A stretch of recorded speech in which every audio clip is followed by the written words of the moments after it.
grateful to see your bright, smiley faces here. This broadcast is originating live from the University of Southern California USC Caruso Catholic Center. This is day 2 of our wonderful conference on sacred spaces and sacred threads. I'm Michael Stanley, Vice President of the John A. Widtsoe Foundation and LDS Institute Director here at the University of Southern California. Again, we're grateful to welcome you. For those that are interested, yesterday, the online analytics tell us that there were over 800 people watching the broadcast from 10 different countries. We anticipate even more today. What a wonderful thing it is. We're grateful also to have each of you here this morning. On behalf, again, of the Widtsoe Foundation and Dr. Larry Eastland, our president, who's here with us, we welcome each of you. We'll now turn the time over to Adam to introduce our panelists.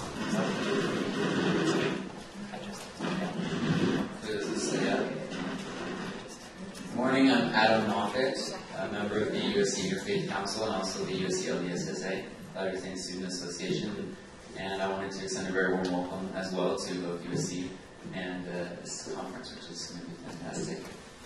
So the title for the second, this Friday morning session is The Conceptual Creation of Sacred Space in the Bible. Our speakers will be Ross Winkle from Pacific Union College, Rory Gang from Andrews University, and Alonzo Gasco from Brigham Young University. Helen Easterling Williams, the Dean of Pepperdine's University Graduate School of Education and Psychology, and an African Methodist Episcopal pastor, will respond to these presentations, after which we'll have a 15-minute panel discussion moderated by Lynn Dodd from the USC School of Religion. And this will be followed by a 10-minute question and answer session with the audience, and there will be no cards being passed out for you to write your questions on.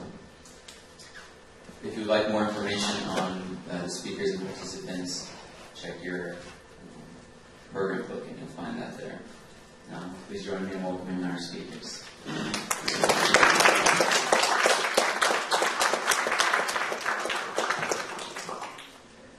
Of all the liquids utilized in and associated with the biblical sanctuary, such as sacrificial blood, oil for lamps, anointing oil, and libations, water is one of the most fundamental. In this brief sketch, I intend to illustrate how this aqueous, or watery, imagery, and more specifically fluvial imagery, that is, imagery relating to a flowing river, is presented in relationship to the liquid temple, and understood to represent such concepts as cosmology, wisdom, law and instruction, life, fertility and healing, and spirit. In the Hebrew Bible, Yahweh is described as a fountain of flowing or living water in 2 significant texts in Jeremiah. Yahweh in Jeremiah 17:13, but this time in the lips of Jeremiah himself. The immediately prior verse, however, refers to the glorious throne, the place of our sanctuary. This is a clear reference to the temple, and it is from this temple context that Yahweh is described as a fountain of living water. This suggests that the motif of the divine fountain of living water was understood to flow from the temple of Yahweh. Jeremiah's literary references to Yahweh as the fountain of living water are not unusual for his time and culture. In the ancient Near East, the motif of a deity from whom streams flow is well known. For example, Akkadian representations of the water god Ea, or Enki in Sumerian mythology, depict the god with 2 strings or rivers apparently emanating or flowing from his shoulders. While sometimes the depiction is of a god holding a jar with 2 or 4 streams flowing from it, in other depictions the streams emanate from the god himself. In another example of this motif, both sides of the lower panel of a 2-paneled fresco from the old Babylonian throne room of King Zimri-Lim of Mari depict a goddess with a vase from which flows a 4-fold stream, each 4-fold stream connected together in the middle by another stream.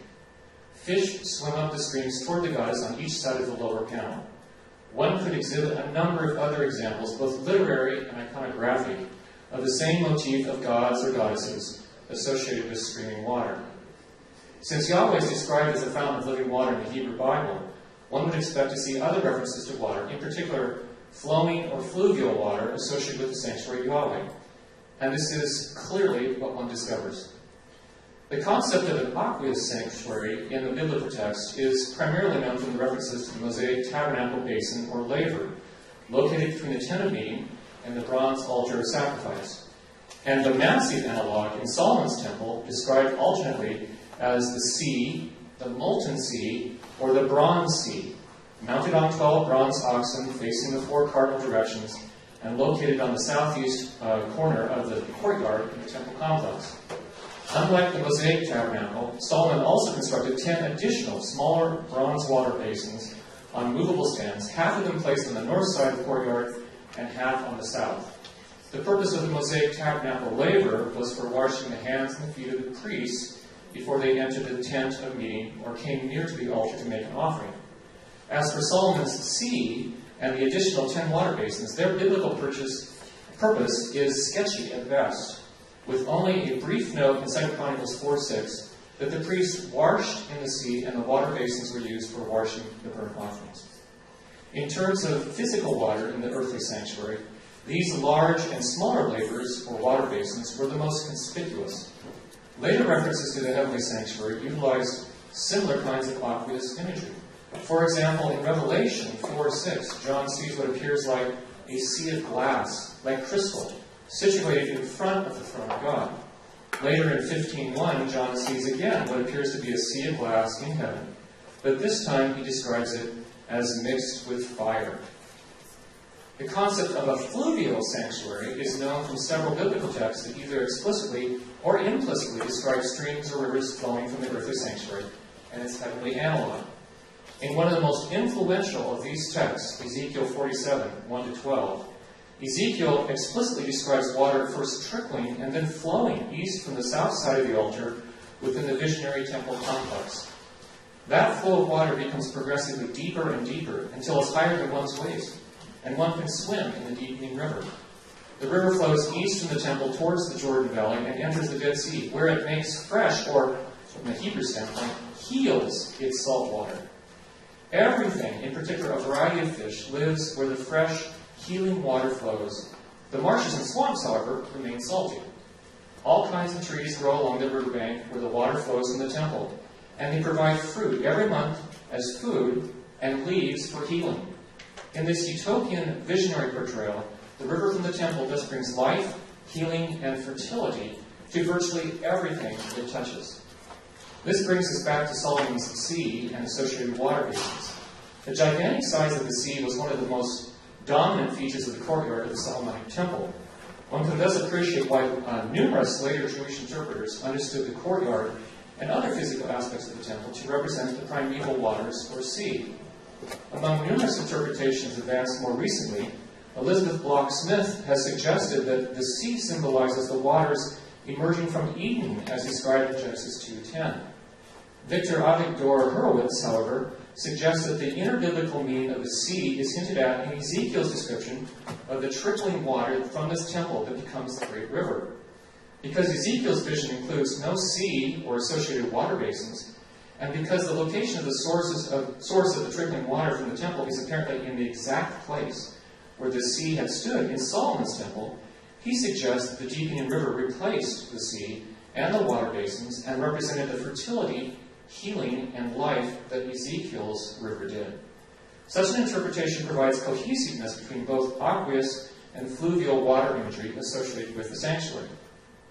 A second explicit biblical reference to water flowing from the sanctuary occurs in Joel 3, verse 18. In the Masoretic text, it's 4:18. Here, God promises the nation of Judah that its glorious future will include mountains dripping with new wine, hills flowing with milk, stream beds flowing with water, and a fountain or spring flowing from the house of Yahweh, the sanctuary, and watering the Wadi Shittim, or Valley of Acacias.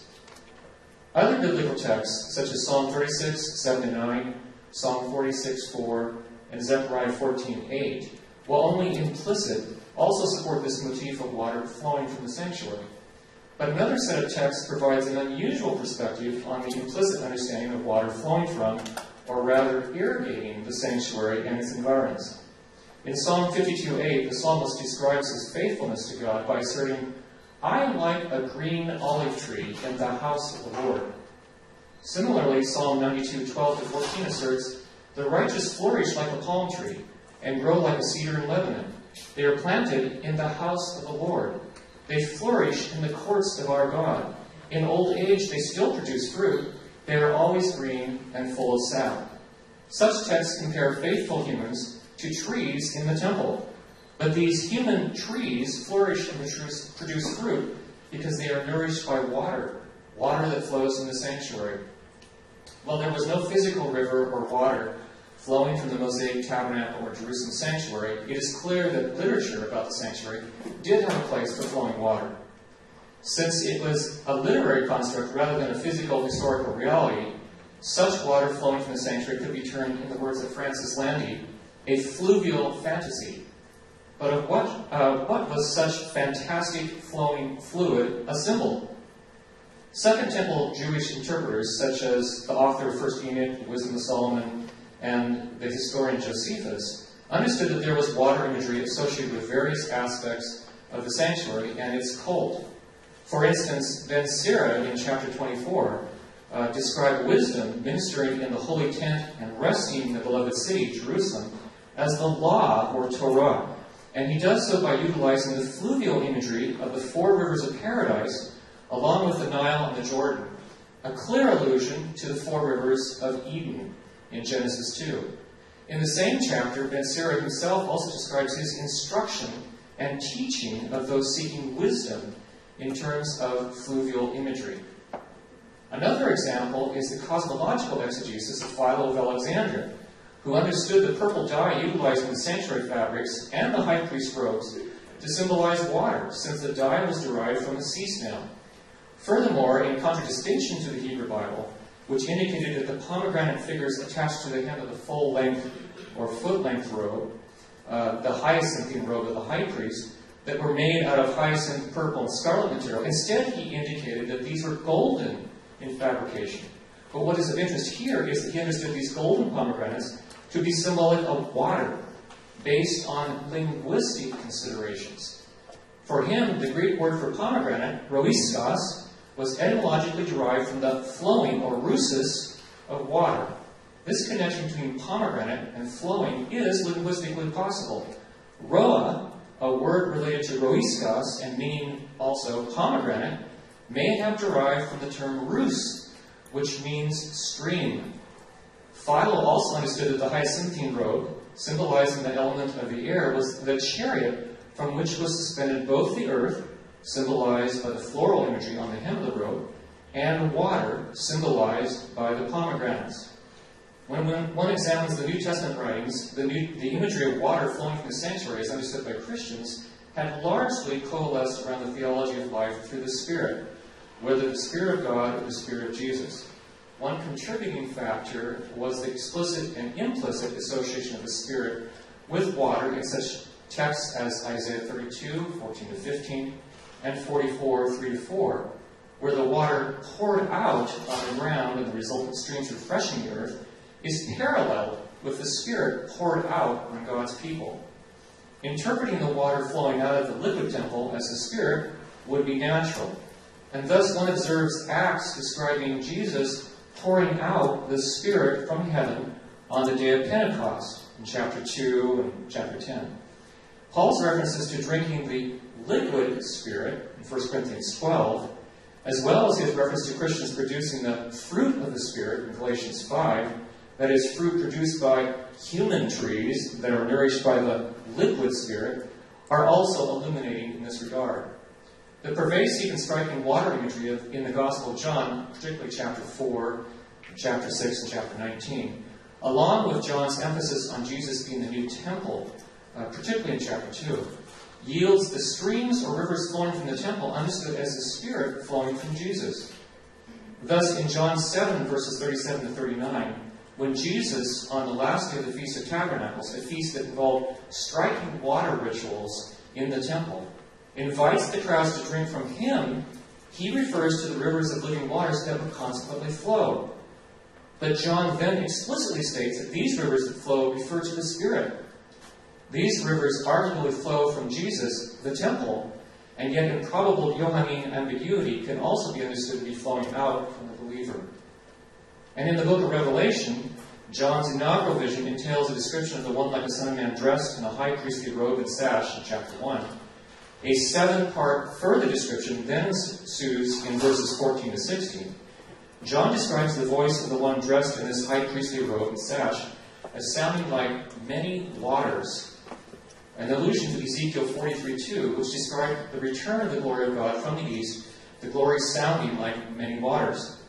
The noisy, roaring reference to his voice is the exact center and the only audible aspect of this detailed 7-part description. As the visionary narrative flows into chapters 2 and 3, the voice of many waters becomes the voice of the Spirit of Jesus that speaks. In a sanctuary setting, the many waters flow from the mouth of the high priestly Jesus in messages of love, encouragement, warning, and rebuke to the 7 churches of Asia Minor, encompassing both the refreshing river of life and the lava-like river of fire of judgment found in Daniel 7. Thus, in John's inaugural vision and subsequent messages to the 7 churches, the motif of flowing water in a sanctuary setting is associated with and is a symbol of the Spirit. The eternal culmination of the flowing river is envisioned in John's description of the New Jerusalem, where the river of living water flows from the throne of God and the Lamb, whom John has earlier stated were the temple. And this river provides water to the tree of life that produces fruit each month and has leaves that heal the nations. It's in chapter 22. A clear allusion to Ezekiel 47 again, flowing from the temple and bringing life, healing, and blessing to all. Conclusion. The consciousness of today's world to things ecological and environmental is high.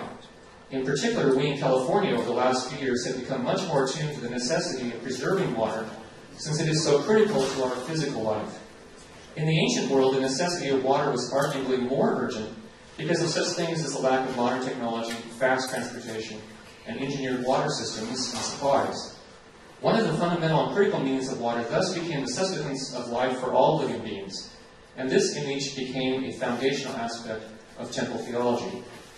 Just as contemporary efforts to maintain the purity and supply of water, though not easy, are both necessary and rewarding, navigating the aqueous and fluvial imagery of the liquid temple is not easy, but it is necessary for an appreciation of temple theology as well as for spiritual vitality.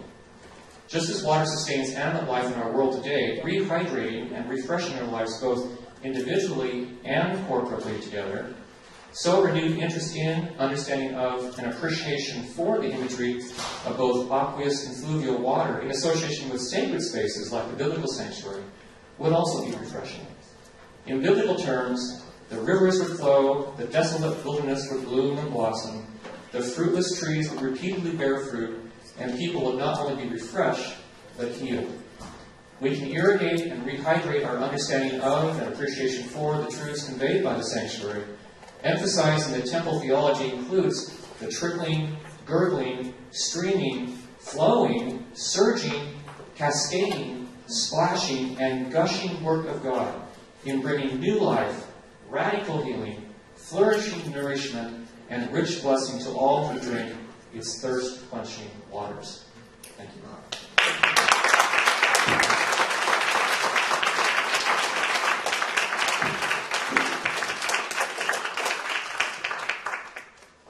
There was a square throne room and a rectangular living room, twice the size of the throne room. The latter, called the Holy of Holies, contained the place where Adonai was enthroned, the Ark of the Covenant, the gold-covered box. However, unlike other ancient Near Eastern shrines, there was no material representation of the deity in the inner sanctum, either in anthropomorphic form or as a symbol, because according to the Pentateuch, his living, dynamic presence actually resided there among his people. An idol would have denied his real immanence. That's a real problem with idolatry. An ancient Near Eastern suzerainty treaty text could refer to deposit of the treaty document in a shrine belonging to the vassal. Similarly, the ark in the sanctuary within the nation of Israel, Adonai's vassal, contained the tablets of covenant stipulations, the Ten Commandments. However, uniquely in the ancient Near East, the suzerain was a deity, and he resided in the sanctuary that was located with the vassal, enthroned above the ark containing the covenant stipulations. This is all very, very unusual. In this way, he demonstrated his intimate connection with Israel and with the covenant principles of the Decalogue. which did not merely constitute his royal policies, but reflected his moral character. Located in the living room, that is, the holy place or outer sanctum, were 3 items of furniture that were appropriate for a royal residence: a table for food and drink, a lampstand with lamps for light, and an incense burner to sweeten the atmosphere at mealtime.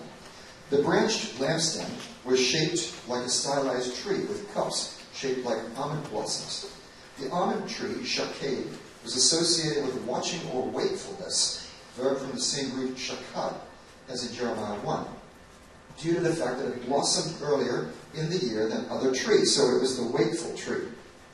This evokes the idea that the resident deity was watching over his people. Reinforcing the imminent presence of Adonai was the complex of regular Tamid rituals by which his servants, the priests, placed bread on the table, poured out a libation, burned incense, and tended and lit the lamps in his living room. The presence of Adonai could remain among his people when they traveled, because his sanctuary was portable, like similar tabernacle structures in which parts or depictions have been discovered in Egypt. All of the components of the tabernacle, including upright boards held together by horizontal crossbars to make a rigid framework over which layers of curtains were draped, could be disassembled and transported when the Israelite camp moved. Third, transcendence. As mentioned above, the absence of a material representation of Adonai in his throne room signified the reality of his imminent presence.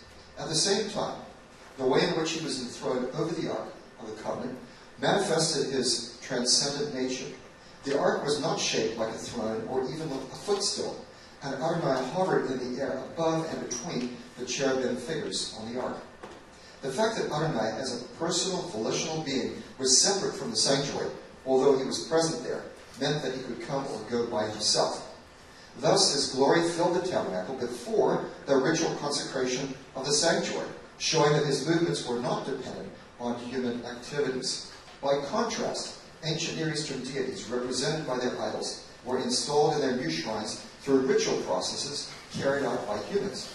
If Adonai could independently enter his shrine, he could also leave it on his own if he wished. He did leave the temple built by Solomon shortly before it was destroyed on account of the massive accumulation of egregious sins by his people. Several other features of the sanctuary also reflected Adonai's transcendent nature. First, winged cherubim figures on the ark and cherubim woven into the fabrics inside the tabernacle evoke otherworldly space, because cherubim are mixed beings that are not among the natural inhabitants of planet Earth. And as we've heard, these mixtures were forbidden outside the sanctuary, but they were permitted there because the sanctuary evoked sacred space. However, there was one exception. In Numbers chapter 15, verse 38, we find that the Israelites, on their four-cornered garments, we heard about that from Rabbi Reuven Firestone, they had to wear a tzitzit, which was a tassel on these corners, which the rabbi told us about. But in Numbers 15:38, it says that the tassel had to contain, each tassel had to contain one cord of tchelet, which is probably translated violet, but it's from the Murex. It's very expensive, but it's just a little bit on every Israelite, violating, or rather as an exception to that general rule, that they couldn't have the mixtures. So here was a little indication of otherworldly holiness borne by every Israelite. As my teacher Jacob Hogan pointed out, this is a sign that all of the Israelites are kingdom of priests and a holy people. So it's a very wonderful thing. Interestingly, the woman in Luke 8 who touched the hem of Jesus' garment, the word in Greek is the same as the word in the Septuagint for that word, the tzitzit. And so she touched that sign of his holiness, that tassel on his garment. We could get into that, but we won't.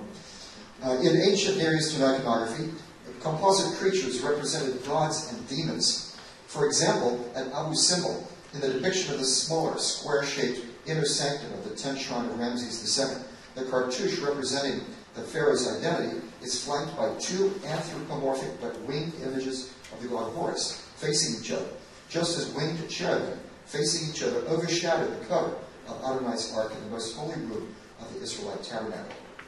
However, despite the Egyptian association of the pharaoh with transcendence, he was really human, far inferior to the immortal deity at the center of the Israelite camp. The mummy of Ramses can be viewed in the Cairo Museum, and I've had my face that far from Ramses' II face. They are found on tops of shrines and the headdresses of the gods. They signify the horns of a powerful animal, like a bull or a ram, and are symbols of strength and force. Indeed, carrying in the Bible is invested with the same symbolism. Adonai was shown to be transcendent at the altars because the incense, that is ketoret, from the inner altar was directed to the immanent but transcendent deity who hovered over the ark, and sacrificial smoke burned, ifil of the same root katar, on the outer altar, ascended as a soothing aroma to the Lord up in heaven.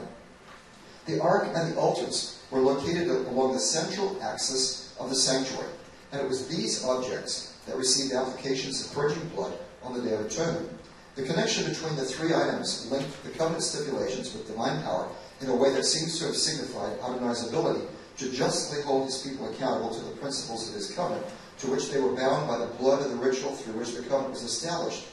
However, expiatory blood applied to these same objects throughout the year and on the Day of Atonement, except only in the inner sanctum of the Day of Atonement, justly extended mercy to God's faulty people when they failed to live up to the standards of the covenant. Third, the third item of transcendence, unlike a human king, Adonai does not mention ears to peoples, put your chest in the ark. A jar containing a sample of manna, the food with which he miraculously sustained the Israelites in the wilderness, and Aaron's rod that sprouted with almond blossoms and brought forth almonds overnight, implicitly testifying to his watchfulness against rebellion concerning his choice of the high priest. Sixth, the courtyard contained two items that were fitting for the shrine of a deity, rather than the palace of a human king: an altar for burning sacrifices, and a basin from which the priests were to draw water to purify their hands and feet before entering the tabernacle or officiating the altar. Archaeological evidence reinforces the idea that such installations were appropriate for a shrine. Enclosed altars within forecourts of temple complexes dating to the Bronze and Iron Ages have been found in various places, including Arad in Judah and Kition on the island of Cyprus. Egyptian temples had stone basins at their entrances, which priests used to purify themselves with water several times per day. Conclusion. We have found that elements of the physical structure of Adonai's portable shrine display his sovereignty, immanence, and transcendence. Other ancient Near Eastern deities were also associated with these characteristics. For example, the Babylonians came to regard Marduk as king of the gods and the ultimate sovereign, before whom their human king was to be humbled every year during the New Year festival of spring. Ancient Near Eastern peoples revered immanent gods, especially their ancestors, in private cultic practices. They also believed in great and transcendent cosmic gods, who were served by priests in temples, but whose idols and rituals were rarely witnessed by common people. Adonai was unique. His immanence was so real that he could personally and directly exercise sovereignty, including lawgiving, without the need of a human king. Moreover, his immanence and transcendence were simultaneous. Moses emphasized his immanence in Deuteronomy 4. For what great nation is there that has a God so close at hand as is the Lord our God, whenever we call upon him? On the other hand, Jeremiah 23 affirms his transcendence. Am I only a God near at hand, says the Lord, and not a God far away? If a man enters a hiding place, do I not see him, says the Lord? For to all in his sanctuary, so Israelites did not need household gods in order to enjoy the security of divine presence. We have found rich theology in the physical structure of the Israelite wilderness sanctuary without entering the subject of typology regarding Christ, who referred to his body as a temple. The New Testament speaks of him in terms reminiscent of several items found in the sanctuary, aside from the sacrificial victim and the priest, who is now in God's temple in heaven. These include bread of life, referring to manna, the light of the world, the veil represents flesh, spirit. Therefore, Christian faith and worship can humbly bow before him, look to him far above the gaze of telescopes, and cherish his near presence in our lives and hearts. And I'll just mention, as a postscript, in New Testament Christianity, there is no earthly temple, priesthood, or holy space. There is only the priesthood of all believers, 1 Peter 2, verse 9, and then there's the church members constituting a living temple. In the New Testament, believers are to look to the heavenly sanctuary, where there's the heavenly temple. It's not supersession of the earthly one because it preceded it.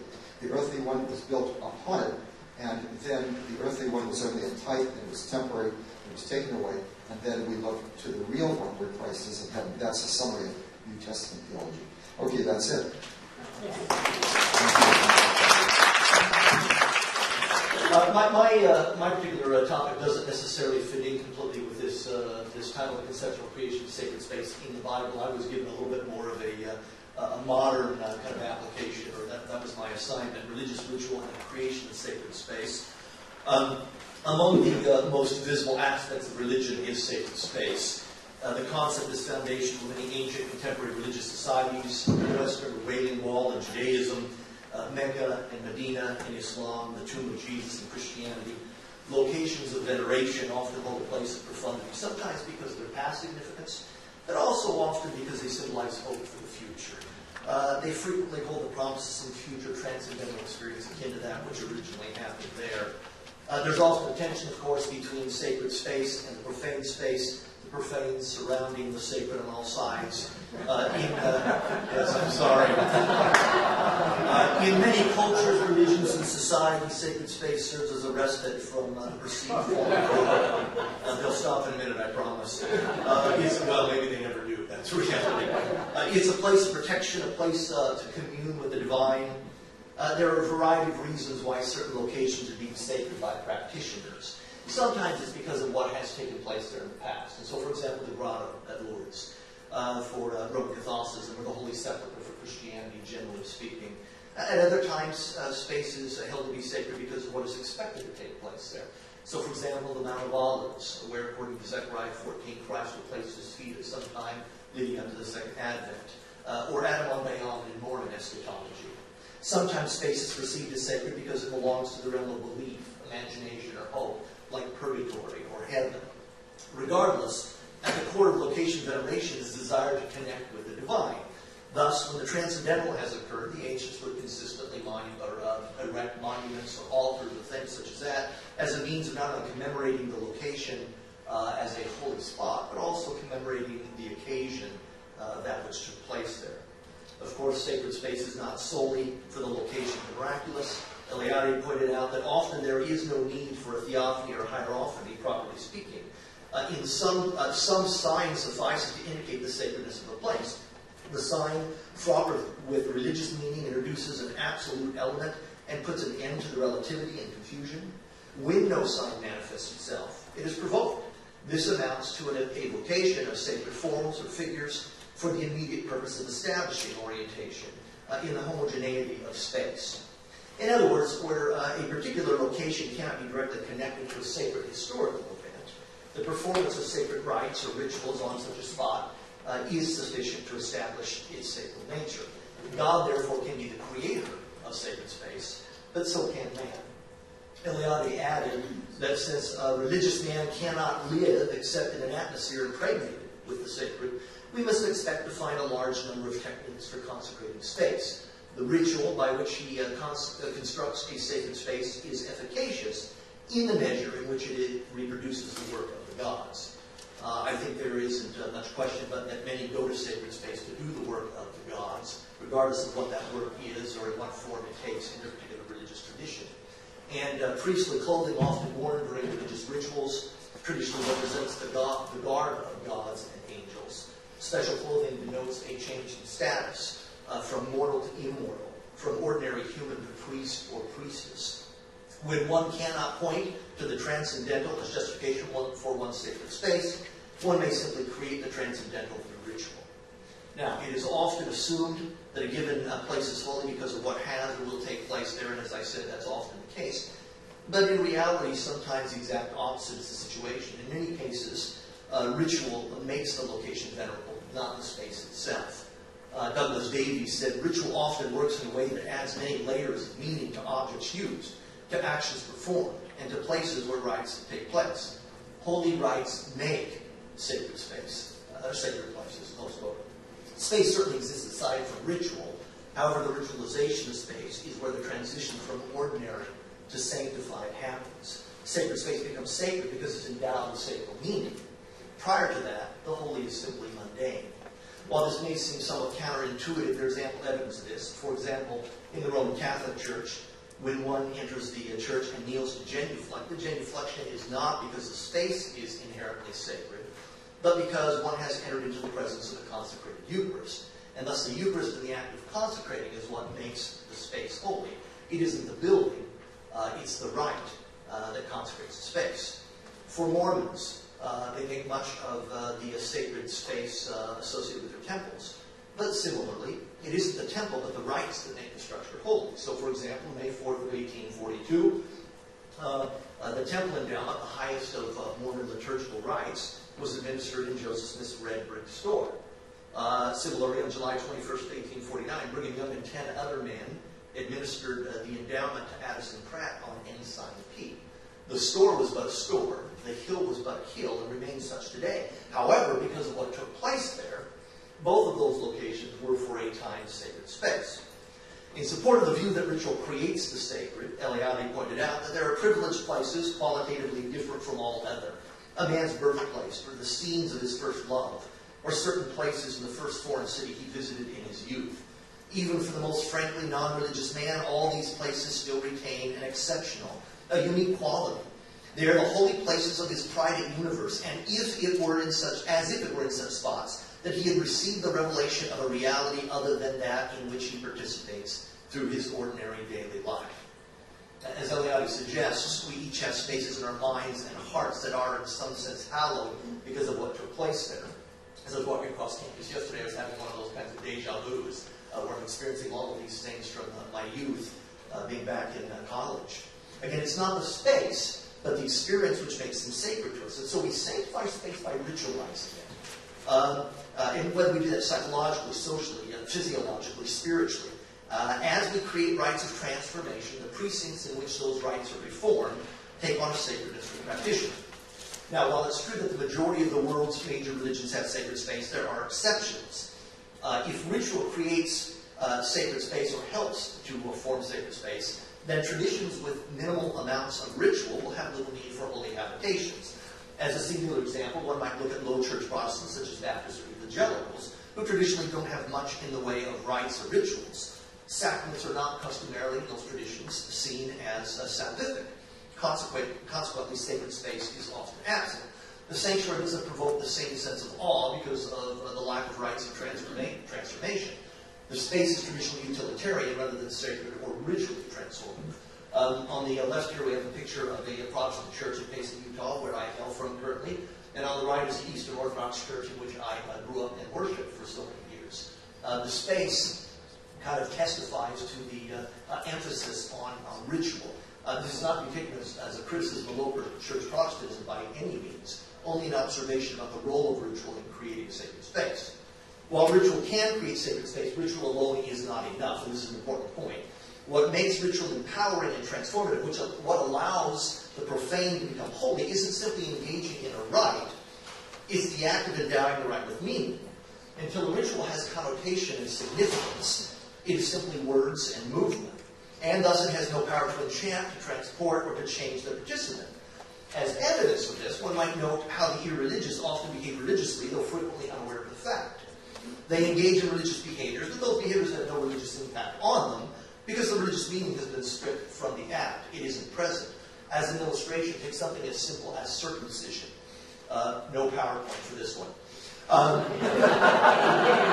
simple surgical procedure with dubious medical value, yet 81% of men participate in or undergo circumcision currently. For practicing Jews, it's the mark of the renewal of the agreement between God and Israel. A symbol of the covenant carved into the flesh, as Jacob Neusner called it. However, for the non-religious, it has no spiritual impact. It has no transforming meaning. It is merely a common surgical procedure performed on most men. And there are certainly other superstitions and taboos which are culturally common and have their origins in religious rites. Many of these are socially important, hardly religiously so, because of the loss of religious connections, which robs them then of their transformative effect. Neusner, who died almost a month ago today, wrote of the need to endow ritual with meaning. For him, the working of our imaginations, the power of our intentions transforms mere words and movement into acts of regeneration and rebirth. It is through intention and imagination, Neusner says, that our ordinary day-to-day experiences can transform into metaphors for the sacred.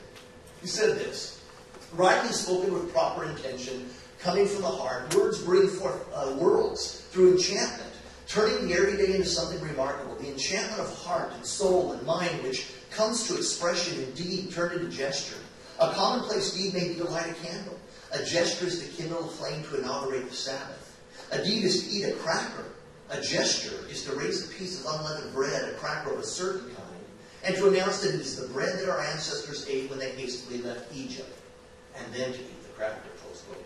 The same act can be sacred or profane. It can have meaning or no meaning, contingent upon our intent, contingent upon our desire to experience the sacred in the mundane. When words and movement, rites and ritual are endowed with meaning, they have a transformative power beyond what one would expect.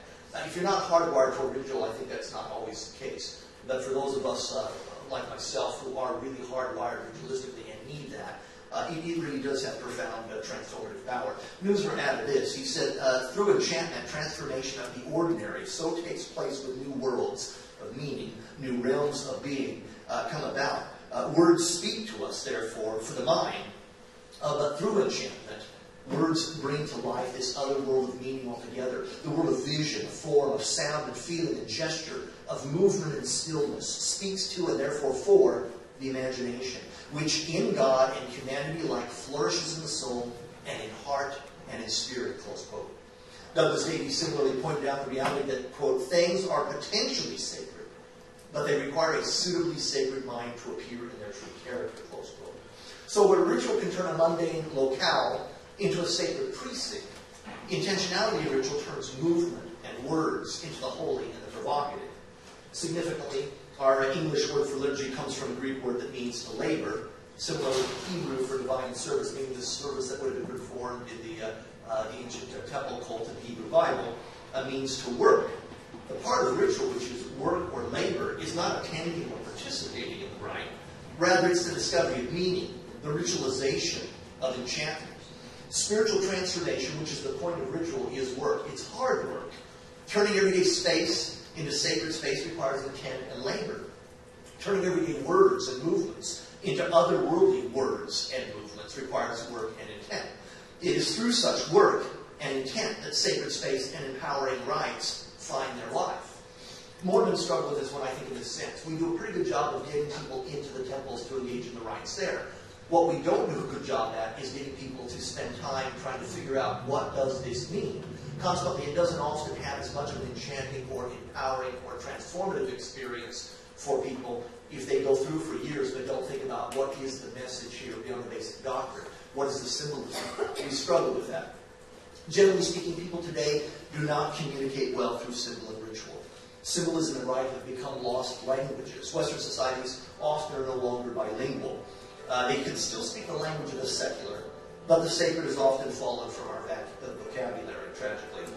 Certainly there are a number of things that I think have contributed to this. Shifts in emphasis in public education, language training. I went to a high school where you didn't have to take language. My father studied Latin. I'm puzzled by some of that loss. Cultural evolution, a more scientific worldview has influences, globalization, postmodernism. In addition, folks from various traditions that have a lot of rituals sometimes push back on where churches are going. For conservative Catholics, the updating of the Mass starting after Vatican II, right around 1967, has caused some Catholics to feel like the Mass has lost some of its empowering and transformative power. Purist Latter-day Saints have been concerned about tweaks in the endowment to make it less confusing, more meaningful, and perhaps has lost some of the symbolism. And the rejection of previously practiced rituals like baptism for the dead in the community of Christ, or the RLDS Church, have raised concerns for those who are more old school, bothered by where the church is going today, arguing that some of these changes serve to dilute or the power of the rituals to enchant their participants, because where the symbolism is gone, the meaning is lost also. This is not a criticism, but often instead of teaching the language, we remove the language that causes those who participate to struggle. As sacred rituals lose their power and meaning in the lives of adherents, it's likely that sacred space will also lose its place and impact. We have experienced a desacralization of the cosmos. Many of the things that once had transformative effect are no longer present. They're gone. As ritual in the postmodern world is streamlined, modernized, and simplified, the sacred is placed at risk. What are the consequences of the loss of ritual in sacred space? Well, for one, a general irreverence in contemporary society and culture, a loss of the sense that certain things are sacred and should be treated with propriety, respect, reverence, and awe. Also, the loss of the sacred facilitates the rise of secular humanism. Humans become their own god, they make their own rules, and play by their own rules. Eliade summarized the consequences of the loss of the sacred in this way. The non-religious man refuses transcendence. Modern, non-religious man regards himself solely as the subject and agent of history, and he refuses all appeal to transcendence. In other words, he accepts no law for humanity outside the human condition, as it can be seen in the various historical situations. Man makes himself, and he only makes himself completely in proportion as he desacralizes himself and the world. The sacred is the prime obstacle to his freedom. He will become himself only when he is totally demysticized. He will not be truly free until he has killed the last god.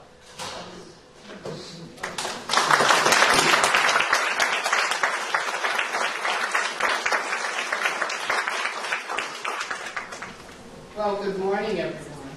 Good morning. I have the arduous task of responding to all of this brilliance presented to us this morning, and I am delighted to do so. I will attempt to, let's say, bring out a few salient points from each presentation and to interject a little bit of my own culture, a little bit of my own heritage, my spiritual heritage, particularly into the dialogue. I am, as was shared earlier, the Dean of the Graduate School of Education and Psychology at Pepperdine University, so the education piece and the psychology piece will undoubtedly be visible in my presentation, but I am also an ordained elder in the African Methodist Episcopal Church. So we're very, in the African Methodist Episcopal Church, we're very demonstrative. We're very methodical. There must be a lot of order.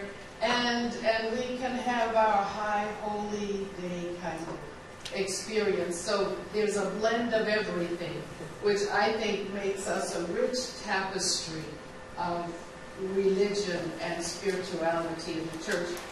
Undoubtedly, you will get a bit of all of that in my statements here this morning. So bear with me as we go forth. Dr. Ross Winkle, my. The fluidity, the aqueousness of the sacred temple just blew my mind. It actually blew my mind. I have a deep and abiding desire, love, appreciation for water. You know, we all do. We all do. We cannot live without it. But there was such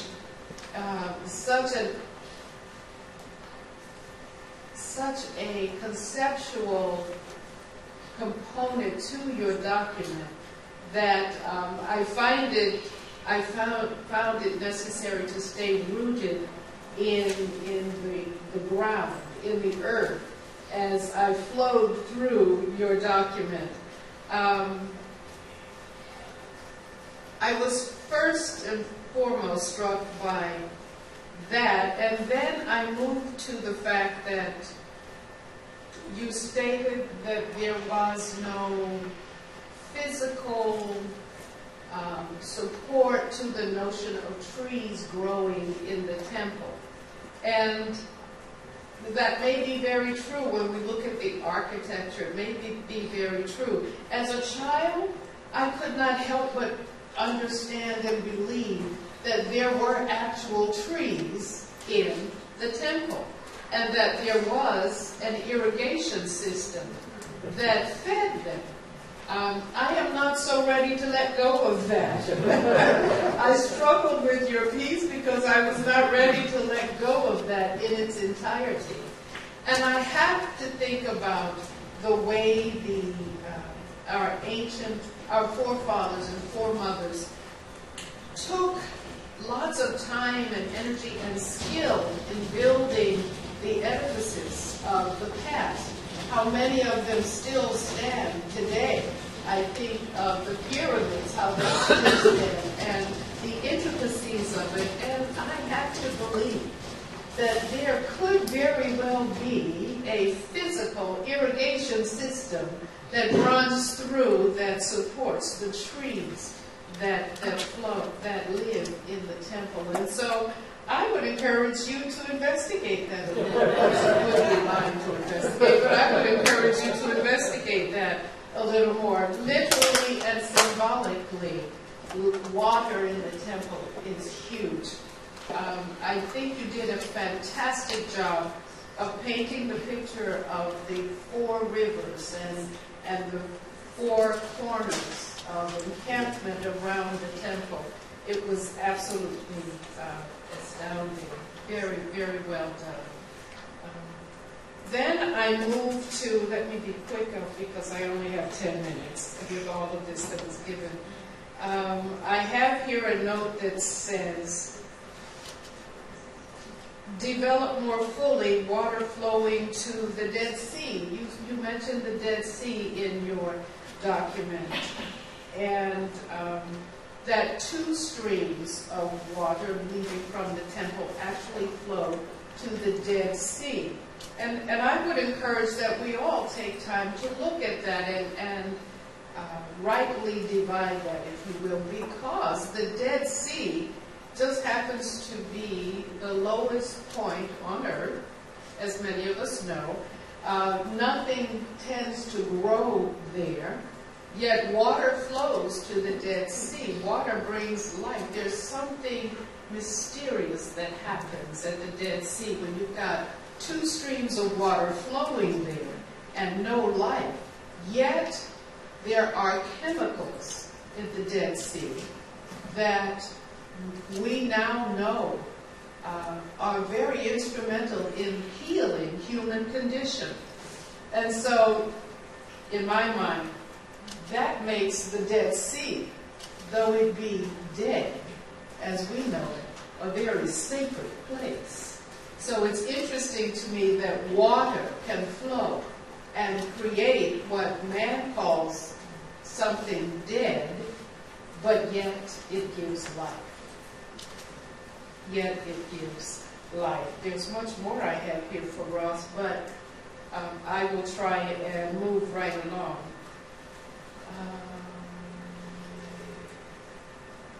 When we talk about, I have to give this, no, I'll wait till you. Let's move to Roy. Dr. Roy Gay, wow. I am really amazed, and I think when you all read his document, you will too be amazed at the clarity of the writing. I don't know where you got that from, but you should go back to your elementary teachers and thank them because the clarity of the writing, yet the profundity of the writing was really evident. The profundity was made clear by your style, and I was grateful for that. There was a rhythmic flow between that which you presented on each side, the spiritual and the human, the material. There was a real flow between it that kept me really interested. Each paragraph was clear from the beginning to the end. I was intrigued by the notion of Israel's war camp being likened to Egypt's war camp. And at first I thought, well, why associated with Egypt? Why go there? But then I remembered that the Israelites came out of Egypt, and they were in captivity so long that conceivably no one who went into captivity with them in the beginning came out of captivity because they were there so long. So all they knew were the ways of the Egyptian culture. They were steeped in that, except for the folklore that came along with them. They were steeped in the Egyptian culture. And so logically, the camp would be established in that same way. Yet, though it be Egyptian and Israeli, though it be enemy and on either side, it was still God. The sacred, God being in the midst of all of that. It was well done, well done, well done. God being in the sanctuary, I am clear where it says, you said in your writing, the word was there. The enemies around the Israelites knew that their God is with them. They could look at the way the camp was structured, and they would often say, the Lord, their God, is with them. And that's one reason why we create sacred spaces, to remember that the Lord, our God, is with us. Even as we moved into the New Testament, where Jesus says, "Lo, I will be with you always, even to the end of the earth." Well done. I think it came out in the paper in a mighty way. And finally, I will say, the horns of the altar. You spoke of the horns of the altar, where we let go of the worldly challenges, the trauma of our daily lives, and we receive the peace of God that passeth all understanding. In the presence of God, while we hold on to the horns of the altar, in the presence of God, we are empowered to defeat the wiles of the enemy because of that which we first give up our challenges, give up our anxiety at the horns, holding on to the horns of the altar. And then we let go of that and receive the peace of God, and therefore are empowered to go forth and do great things. We are therefore in the sacred. Moving right along, Dr. Alonzo asked our comedian in the hope for the future. The tension between sacred space and the profane space. I loved it. I think it spoke to everyone in the audience, even without the visual. I think that speaks to everyone in the audience, the congregation. It was comedic, yet it is reality. Far too often in our world, we see the church on the corner, and we see the liquor store right next door, and each is thriving. And sometimes we wonder if the liquor store is not thriving more than the church. There's something very real about that. I am drawn to the notion that as we create sacred spaces, we must be certain that there's something that we do that draws the mundane, the profane into that space. Far too often we have, like college campuses, we have our campus and we have the beautiful stone walls around them. We have the beautiful gates that mark the entrance to the campus. And many people feel, I can't go there. They feel that I better not step on that space because I am not welcome there. Our churches, our temples, our sacred spaces must at all times be open. We must never present the notion to the larger community that they cannot come. Because if we do that, then we have missed the point. The Bible says that he would leave the 99 to go get the one. And so we must be careful as we are creating sacred spaces to make sure they're accessible to everyone. You said it's hard work. And when we are so fixed on our stained glass windows, you said it's hard work. When we are so fixed on the altar and little children not coming behind the altar, and only ordained clergy can stand behind the pulpit. We are so fixed on these things that we must be careful to do the hard work of being sure we're open to everyone, that the sacred is available to everyone. I especially liked the way you constantly connected the Mormon Church, Catholicism, the Protestant Church, the Muslim mosque. You brought it all in strategically, it seemed, and that made it your document available to everyone.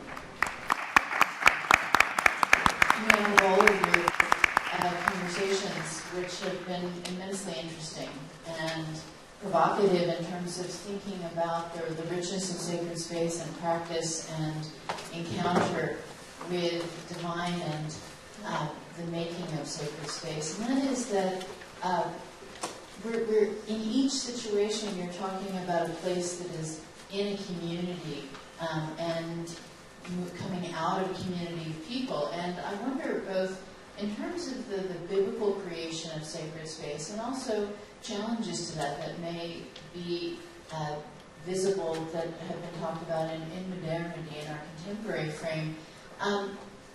The mobility of symbols has come up, the mobility of reverence, the possibility of creating sacred space.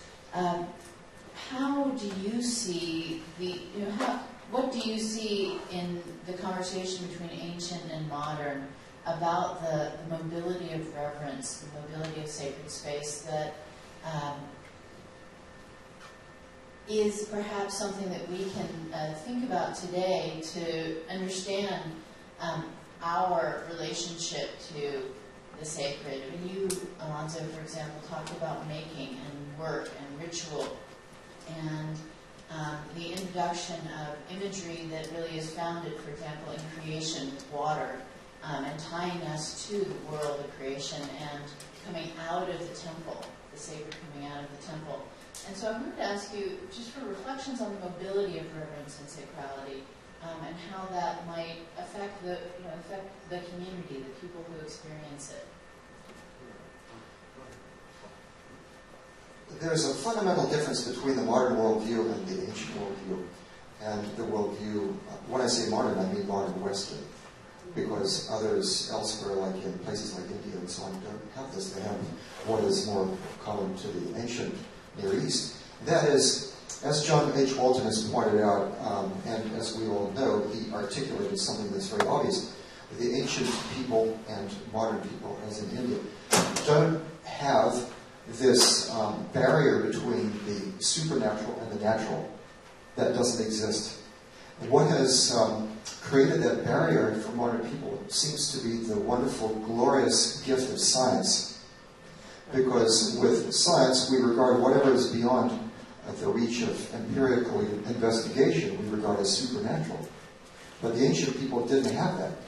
They regarded themselves as living in a continuous cosmic community. They couldn't see all of it. They couldn't see underneath the subterranean fresh water that Apsu. They couldn't see up into the heavens, and so on. But just as we can't see what is in the other side of the world, but they knew that it was there, and it was a continuum. So the gods and the demons, all these supernatural beings, were part of their community, and they could interact with them. Now, this then explains to some extent the problem that modern Western people have with the sacred. Because whatever is not within the view of science is something that is not relevant to them. However, what we need to realize is we've been talking about different kinds of definitions of sacred.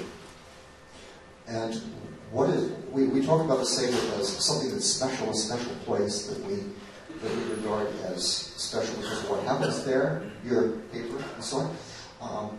There's also the sense of the numinous. What is actually interacting with deity, and that's the way it was in the ancient tabernacle. The sacred was all defined in relation to the presence of the deity. And whatever he designated as related to him or connected with him was sacred. And you had degrees of sacredness. You had the holy place, the most holy place, Holy of Holies is that way because He is there. So we could talk about typology of sacredness. What is the sacredness that we've been talking about? We've been using it in all kinds of different ways, and that's very interesting. But the question that you're raising is the mobility of sacredness. It's much more mobile and, shall we say, fluid in the ancient Near East because we can have interaction with supernatural beings. And religious people today, even in the Western world, believe that we can have real interaction with the real deity, the Holy Spirit, for example, in Christianity. Now, one crucial sociological thing that relates a lot to the theme of the conference, and I'll stop here, is who do we invite and allow to be with us in our sacred space? That's what creates community. And different groups have different approaches to that. And some of those boundaries are things that divide between different groups.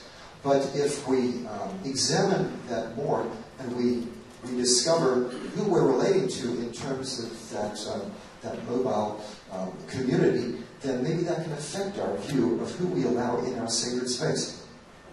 I will look at mobility of the sacred from a very tangible perspective. And I would simply say that we are living in a transitory society. The boundaries are down.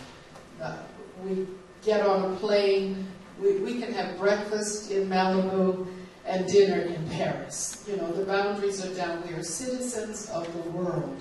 And from a global perspective, that's true. The sacred needs to be, the boundaries for sacredness needs to be down as well. We will all agree that life is sacred. Life is sacred. But we have life because God blew into man the breath of life. We carry then the sacred with us. The sacred is within. And it is our responsibility to take that to the world. But not just overseas, not just another continent, but, as you were saying, Alonzo, right next door.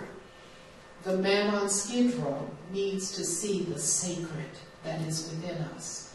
The child that is abused needs to see the sacred that is within us. The woman caught in human trafficking needs to see the sacred within us. We need to take it everywhere we go and share it liberally. Thank you.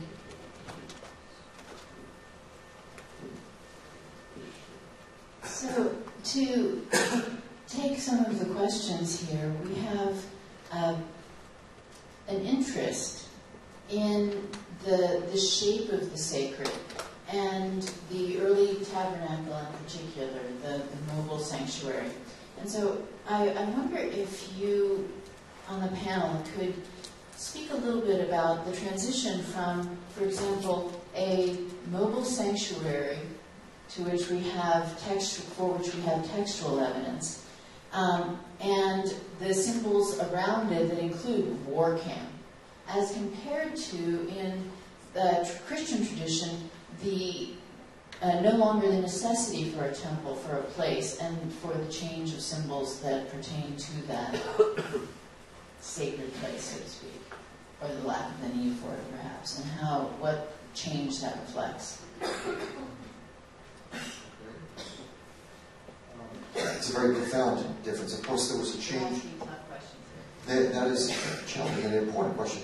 There was already a change in the Hebrew Bible from the portable sanctuary to then the permanent sanctuary in Jerusalem, the permanent temple, when the Lord chose a place to put his name there. And there he was. And that's very important in 2 Chronicles 3, verse 1. It says that was built at the place of Mount Moriah, which is a threshing floor of Araunah. Two paradigmatic stories of ransom for human life. Genesis 22, 2 Samuel 24. So this then became a permanent place of his residence. But according to the book of Hebrews in the New Testament, the earthly sanctuary, which then became the permanent temple, is patterned after the heavenly temple. And once the ritual system is no longer needed as far as the New Testament is concerned, then you don't need a temple on earth to carry out that ritual system, because Christ, the true victim and priest, has gone to heaven, and he's the Melchizedek priest, the king priest. In the ancient Israel, you weren't allowed to have priest plus king. They were two different roles, because in the ancient Near East, Hittites, Egyptians, and so on, priests plus kings tended to be regarded as divine or semi-divine or something like that. And however, Christ in the New Testament is divine, and so he is then in the heavenly temple, and so we direct our faith there. And here on earth, where 2 or 3 are gathered together, he's there among it. It's sacred space in that sense, but not in the sense of a resident Shekinah, where you have priests and the whole infrastructure to preserve that holiness. We don't need all of that. We don't have to, in other words, when you have the Lord's Supper, communion, Eucharist, according to the New Testament, you wouldn't have to be observing purity regulations. We're all impure. None of us have been sprinkled with the ashes of the red heifer, right? But we're being impure funerals. We're all impure, and it just doesn't matter. So the focus of worship and faith then is transferred to the heavenly temple, where Christ is there. That means that we just don't need the sacred space. And the book of Hebrews, you see, is dealing with the same problem that really the Jewish people dealt with, and that is the loss of the temple. It was destroyed, and the Jewish people had to figure out what to do. Rabbi Akiva, I think it was, said, and others, that now we have prayer instead of sacrifice. So we have substitutes for the loss of the temple. For Christians, it was simply that we don't need the earthly temple anymore, because we have the temple in heaven, which is taking away a huge burden. If we have no sacred space on earth, we don't have to fight about it. I think one of the things that's important is that in the loss of sacred space in Christianity, generally speaking, is the temple. Certainly Paul talks in terms of us being the temple of the Holy Spirit. And so I think all of these things become vehicles. And so when you say we don't need them, what I would say is that we all have different vehicles that we do need that are provocative for us to help us to connect. I mean, the concept of the temple initially was that there is some connection with the divine. And people do that in so many different ways that you almost have to find what your temple is, what your sacred space is, what your vehicle is. People seem to be hardwired to have different dharmas in order to have that interaction with the Holy Spirit, to feel the influence of the Holy Spirit. And for one, that's going to be in a building. For another, it's going to be through liturgy. For another, it's going to be prayer. There's so many different ways, I think, that it can be provoked in one's experience. And so where Christianity moves away from, and I don't know how enamored they were in the first place with that physical building, the Jews were so enamored with it. Today, I think there still is a need for sacred space, but sacred space, to a great extent, has to be discovered by the individual. A number of years ago, I was with some colleagues, and we were over in Europe, and we were going to some cathedrals. And I had a really awe-inspiring experience in these cathedrals, and they were not my tradition. And the person next to me said, "Oh, it is so cold and dark in here, I don't feel the Spirit." And I thought, well, okay, this is not a vehicle for them. But for me, it was. To think that somebody spent 40 years of their life building this and carved a little bird in the corner that nobody could see, but this gift to God. And so I think we need sacred space, but it's not specifically this sacred space. It's an individual encounter with sacred space. And whether it's the room on the 5th floor that you created, or it's that small Protestant church I showed in Payson, Utah, if it is provocative for you and somehow connected to the divine, it is necessary. Now, that may be within a person's heart.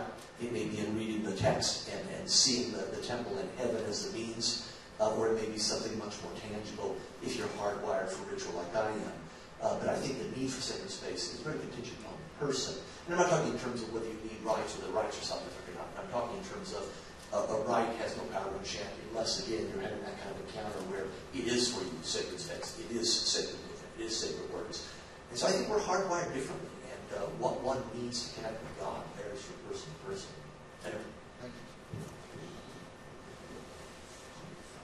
One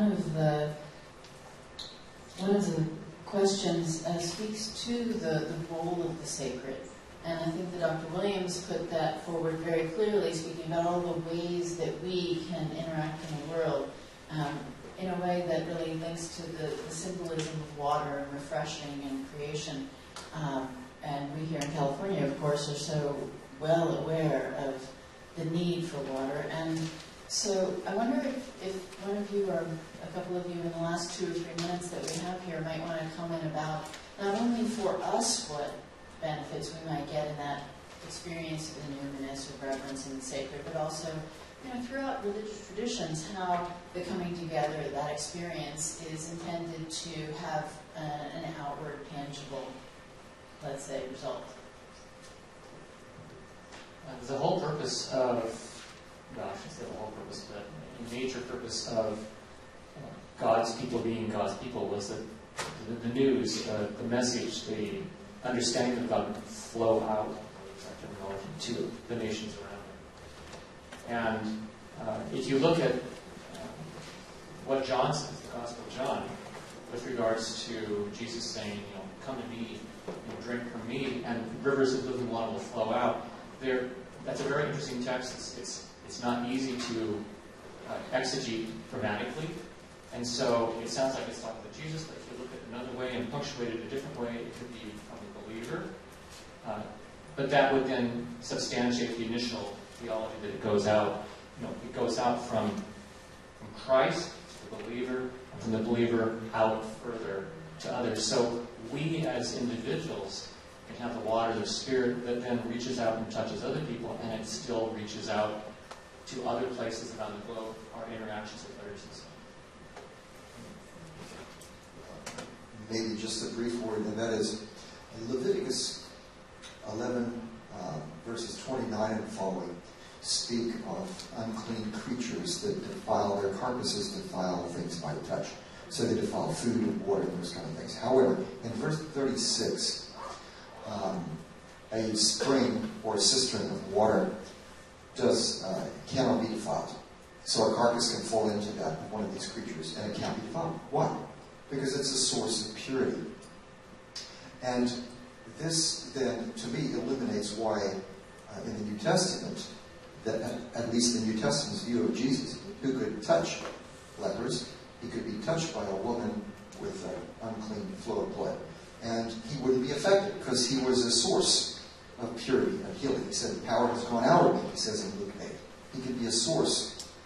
And to me, that's very significant, that the sacred and the pure flows from God through him. And then his disciples receive that later, after his ascension to heaven.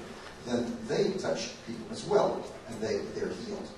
As well, in the Old Testament, you have the body that was thrown in on the bones of Elisha, and the man springs to life. So, in other words, God can make human beings channels of purity and holiness, reaching out into a dark, broken, impure world. And we don't have to be affected by that. We can go into that bar that you showed us, and we can share God with people. We don't have to be affected. There doesn't have to be a backwash, because it could be a flow that's one way, going out to reach out and heal. I think that's a beautiful biblical message. I know we're basically out of time, but we're way past time. The Book of Mormon more than once expresses concern about us as Christians doing the exact opposite by our bad lives or bad behavior. Michael Hart wrote the book, The 100, the most 100 influential people in the history of the world. And in the book, Hart puts Jesus at number 4. And he said, I'd have no difficulty, no discomfort putting Jesus as number 1. But since so few people who claim they're Christian actually follow the teachings of Jesus, I have to assume he's really not that influential. And so I completely agree with Roy's assessment that we are to be God's hands, God's voice, God's word, to be the source through which it flows to the world. I think the thing we have to do as Christians is constantly ask ourselves, am I a stumbling block to God's work in my behavior? I need to reach out to the leper, but I got to do that without condescension. I got to do that without love. We send missionaries from so many of our denominations out to the world. But you want Christianity to grow? Doggone it, live Christianity, and you almost won't need the missionaries, because our behavior will make people say, what are these people about? And I think that's one of the great failings we have as a broad religion, is sometimes we're not as holy as we ought to be in our love, our compassion, our understanding, our concern. And so when we come as the Book of Mormon expresses concern, stumbling blocks to God's work instead of the means by which we should flow. And to cap that off, I will simply say, in my tradition, we did not have reading and writing early on, and so a lot of our traditions were passed down through music. And the lesson the song that goes with this lesson is, I've got a river of life flowing out of me, makes the lame to walk and the blind to see, opens prison doors, sets the captive free. I've got a river of life flowing out of me. Oh, yeah.